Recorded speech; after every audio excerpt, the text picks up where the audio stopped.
Perkara yang membatalkan wuduk. Tadi kita dah sebut kepada sidang penonton, Khairi dan juga sidang penonton.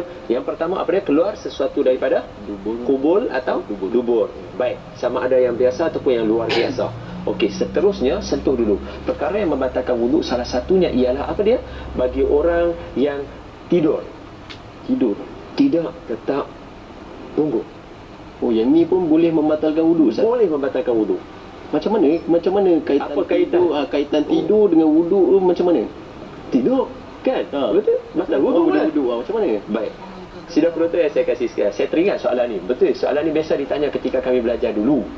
Kata guru kami, dengan membacakan salah satu, kalau tak silap saya, kalau silap tolong betul saya, kalau betul tolong nyatakan nanti dalam Facebook kita ke apa, sebab saya tak ingat lupa macam tu. Apa dia? Orang Nabi sebut mata ini adalah kunci kepada anggota. Mata kunci kepada anggota. Jadi kalau mata tertutup, anggota ni dia dah terbuka dah kunci dia. Tak tahu masa tengah tidur tu dia masuk ke, dia buat apa kita tak tahu. Dia mengigau, Macam-macam dia bersilat, dia pergi sentuh orang sebelah ke tidur. Mana nak tahu dia tidur. Kita tak boleh salahkan dia. Dia tidur. Katalah dia tidur masa tengah tidur kat kursi apa kan. Tiba-tiba pegang pegang perempuan sebelah tu. Hoi, kamu buat benda-benda yang haram. Mana boleh marah dia tidur, dia tak sedar. Betul. Bila dia sedar baru dia boleh. Kita marah dia. Faham tak? Jadi masa tidur kita tak tahu. Jadi sebab tu orang yang tidur tidak tetap punggung. Sekarang kita nak jelaskan sikit lah. Tadi kita Khairi tanya, jadi Ustaz divert sikit. Sekarang kita balik. Perkara yang membatalkan wuduk sidang penonton sekalian ialah apabila tidur tidak tetap papan punggung. Punggung kita macam ni. Kita tidur dia tidak tetap. Jadi antaranya orang tidur berdiri. Diri dia tertidur. Batal wuduk dia. Tengah duk beratok kat ATM ke apa dia tertidur. Batal wuduk dia. Sebab dia tak tegak punggung dia. Adapun orang yang berbaring, tidur baring, terlentang, zup macam tu, batal juga wuduknya, dia kena ambil wuduk lagi. Sebab apa? Macam tadi kita kata masalah tadi. Okey. Yang seterusnya untuk orang yang duduk. Duduk ni memang dia akan tetap punggung. Minta maaf saya tunjuk, anggapkan macam saya ni bersila. Anggapkan macam saya bersila, macam kita duduk kat masjid lah kan. Macam orang duduk dengar ni khutbah. Selalu benda ni jadi ketika khutbah. Sidang penonton tolong bagi perhatian Kita tidur, masa kita duduk, kalau kita duduk, anggaplah macam saya tengah duduk bersila lah ni kita duduk, punggung kita elok. Tapi kita tertidur, kita jadi macam ni. Biasa tak? Okey, biasa. Jadi kita macam semua nampak ke depan Allah macam nak tunjuk, cuba ambil side. Boleh tak ambil side ni, belah saya sini, nak tunjuk kat semua orang. Macam kita terangkat, tengok nah. Okey, tengok nah. Macam ni, kita tidur, kita duduk bersila, kita nampak tak? Kita terangkat cunggit macam tu. Punggung kita terangkat, batal untuk kita. Dia tidur macam tu, lepas tu dia duduk balik elok-elok, ataupun dia duduk sini, dia terangkat macam tu. Biasa jadi tak? Biasa kan kita jadi bila kita tidur masa kita duduk, sidang penonton sekalian, terangkat, batal untuk dia tu. Tapi Ustaz, kan kalau macam kita tidur, kita sebab membatalkan tu kemungkinan mungkin kita tangan kita dia yang penting. Pertama sekali tu kata yang kali kita balik pada asal tadi tu. Okey. Perkara yang membatalkan wuduk sidang penonton sekalian ialah apabila berubah papan punggung kita. Yang bak tadi tanya kenapa yang tidur ni, apa hubungannya? Itu yang jawab dulu, kata tangan tu kunci mata tu dulu. Tapi yang sekarang perkara punggung kita tu. Dia bila dia tak tetap, itu yang akan membatalkan. Tapi macam mana kalau dia tetap, Ustaz? Tetap tak batal. Dia tidur dulu. Duduk steady macam tugu tu kan. Tidur macam tugu. Dia tidur.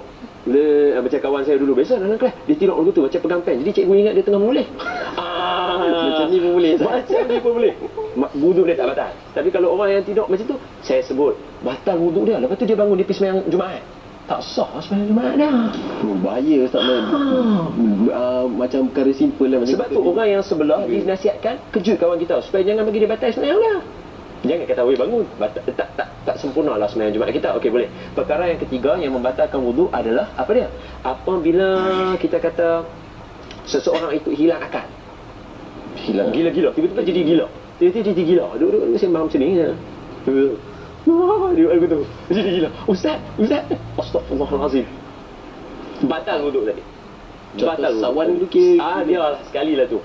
Bila kita tengok kenapa jadi begitu dan kenapa batal wuduk dan dia kena ambil wuduk lain balik, nampak Islam ni dia cantik lah. Bila kita jadi macam tu, badan kita mungkin ada gangguan, ataupun badan kita mungkin tengah panas. Macam contoh orang sawan ke darah hidung apa kan, jadi macam dia jadi panas badannya. Dia sejukkan badan balik dengan tu. Sebab syaitan ni dia tunggu masanya. Jadi Nabi basuhkan balik badan kita dengan wudu, basahkan balik badan Sucikan kita, diri. sucikan badan kita balik dengan wudu. Allahumma salli ala sayyidina Nabi. Brilliant lah. Nabi very super brilliant lah. Sidang penonton yang saya kasih sekalian, boleh? Perkara yang ke berapa tadi? Ketiga. Yang keempat apa dia? Perkara yang keempat adalah sentuh kulit. Ni, sentuh kulit ni boleh membatalkan wudu. Sentuh kulit, tapi dengan siapa? Dengan siapa? Laki sama laki, kat batal tak? Okey. Menyentuh kulit orang yang bukan mahram. Oh, ni kena ulang sekali lagi ni. Apa dia?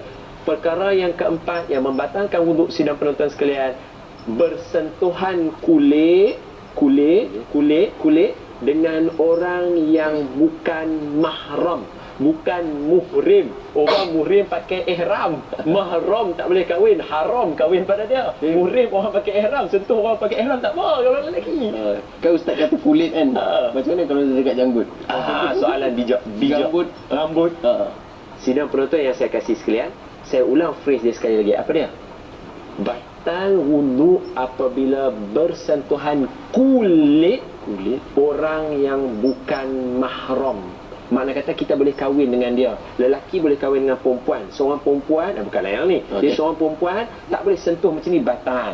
Sentuh macam ni batal. Sentuh macam ni batal. Semua batal. Tapi kalau sentuh rambut dia panjang, contoh dia.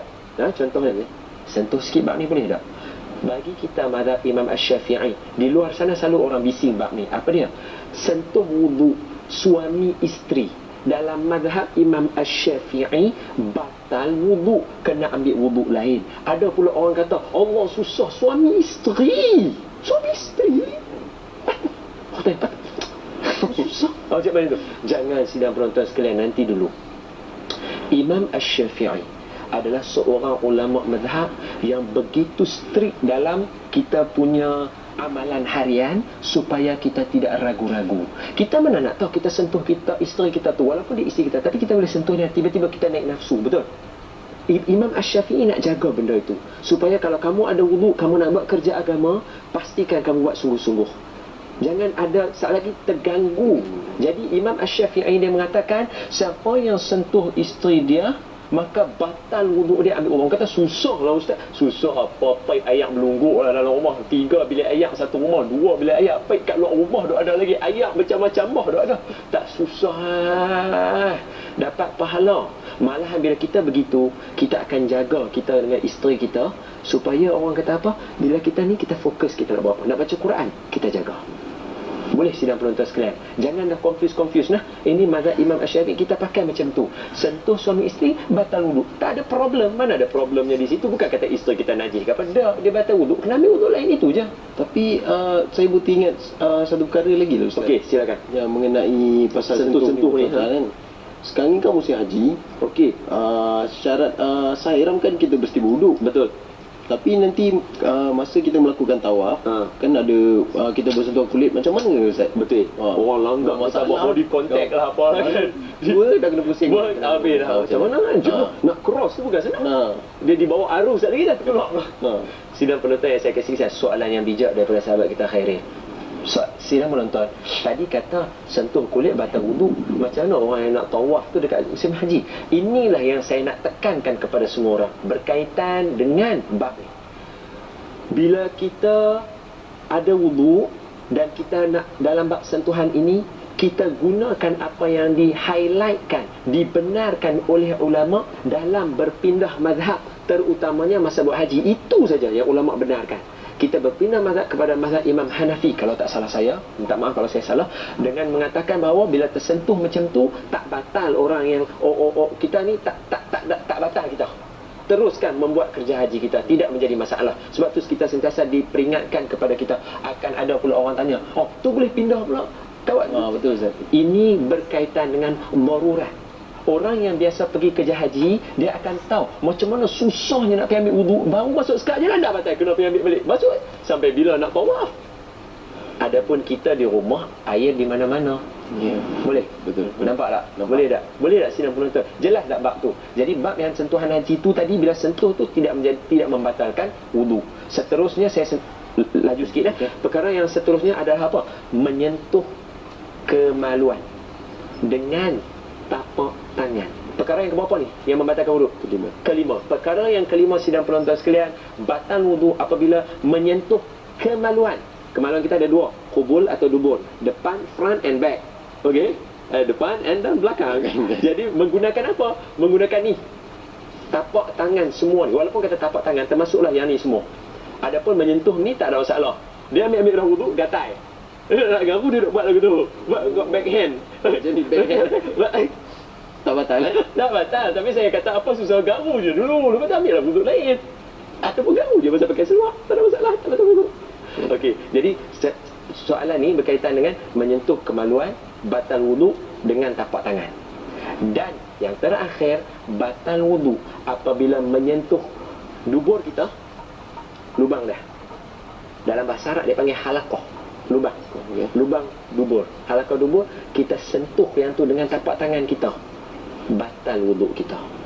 Dengan belakang tak Roti burger kita tu, roti burger tu tak batal. Garulah banyak-banyak. Jangan dah ambil wuduk jangan lagi. Alamak, macam mana? Gatal.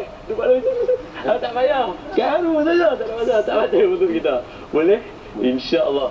Faham tak perkara yang membatalkan wuduk? faham. 1 minit yang terakhir sikit dia. 2 saat. Ada pesanan untuk penonton untuk tajuk kita hari ni? Ada tak? Cepat. So ambil wuduk. Yakinlah boleh berwuduk. Yakinlah bila berwuduk. Sekali lagi kat belah sini sekali lagi. Yakinlah kita boleh berwuduk. Yakinlah kita ketika berwuduk. Dan untuk semua pesanan daripada saya, jaga perkara yang membatalkan wuduk yang kita sebutkan 6 perkara tadi, 5 perkara tadi. Mudah-mudahan wuduk kita terpelihara. Minta maaf kalau ada salah dan silap. Jumpa lagi insya-Allah. Assalamualaikum warahmatullahi wabarakatuh.